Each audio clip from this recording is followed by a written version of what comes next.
Okay, here's a video.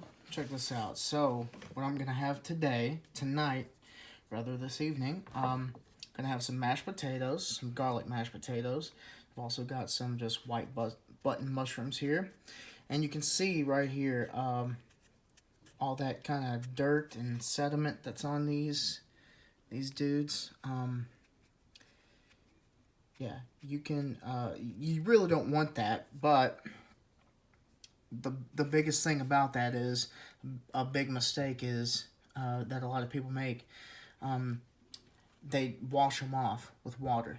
That's a bad idea because mushrooms are mostly water. So the more water that you add to them, the more water that you add to the pan when you start to cook them, and therefore you get soggy, sort of boiled mushrooms rather than some nice pan fried mushrooms. So what you can do is just take your finger like this, wipe it off. See? That sort of big, black, chunky stuff comes right off like that. Or you can simply use a paper towel like this. And I'm trying to film this by myself, so you see all that sediment on that mushroom right there. We can just kind of roll it around here. Maybe this paper towel. There's the same one. Still pretty sedimenty. Like it's easier to do with your hand, but that's just a little bruise on the mushroom right there. That's not sediment. Right there is. You just claw that off with your finger, just like that. Get rid of that stuff. So you don't want to wash mushrooms. Never, ever. That's a bad idea. It's a bad idea. Me personally, I don't mind all of this dirt and stuff. It's gonna cook off anyway. You're gonna be none the wiser. Trust me. Maybe some big chunks like that you may want to get rid of, but other than that, no big deal.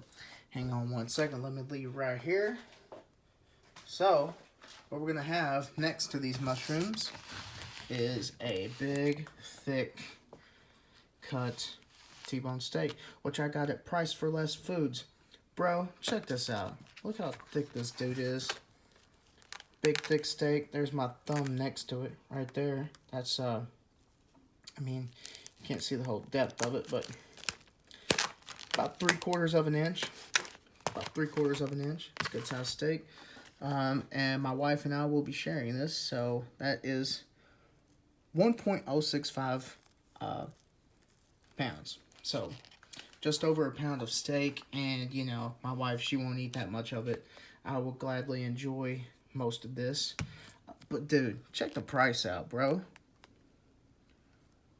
$5.30. Check out Priceless Foods. I don't work for them. They don't work for me. But, dude, they have some crazy deals from time to time. So, that's my food review that I'm going to be doing later, like literally tonight. Mushrooms, this, and I'm going to do a nice garlic and herb mashed potato. So, that's just the things to come for tonight. So, we will do this food review. That's a good looking steak. Could have a little bit more marbling in between there. A little bit more fat would be nice. But the key to that is let this steak let it come up to room temperature, like completely, to where you touch it and you don't feel any temperature whatsoever. It should be tepid. It should be the same temperature as the room. Like maybe it feels just slightly cool to the touch, but that's going to help to cook this steak evenly. And the leaner the steak, which we can obviously see here, see over here, there's a lot more flecking of fat. There's a lot more intramuscular fat. That's what it's called, aka marbling. Over here, not so much down this way on this strip side. Over here on this fillet side, we've got a lot. So best thing to do is let it come up to room temperature. It's going to make that steak not tense up when it cooks, because whenever you cook a steak when it's cold, it will tighten up and tense up. So we're going to cook this here in just a little bit and review it here later. So check it out.